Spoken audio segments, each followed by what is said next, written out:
The right of resistance is a principle in political theory which asserts that people have right to oppose or revolt against a government if it becomes oppressive or unright.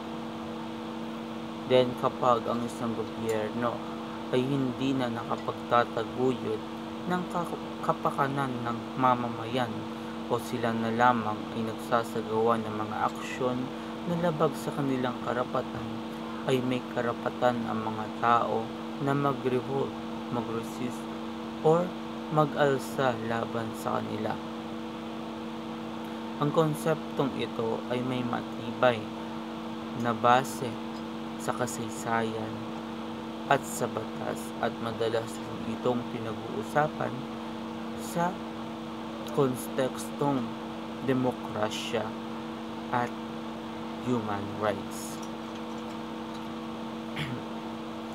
This concept rooted in the idea that government authority is derived from the consent of the governed people or ang kasunduan sa pagitan ng mamamayan at ng gobyerno. At kapag ang gobyerno ay nagkulang o lumabag sa kanilang obligasyon at naging mapang-abuso, ang mamamayan ay meron ng karapatan na mag-alsa laban sa gobyerno upang ipahayag ang kanilang paalala at paglaban sa gobyerno para sa kanilang karapatan. For example,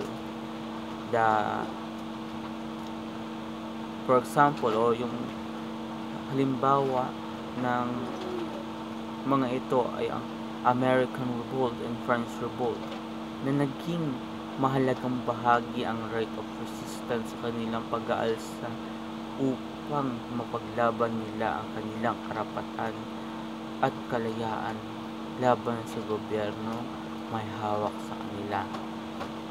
Pangkalahatan, in conclusion, the right of resistance provides a mechanism for the people to express their desert and fight for their rights under the government that does not fulfill their duty.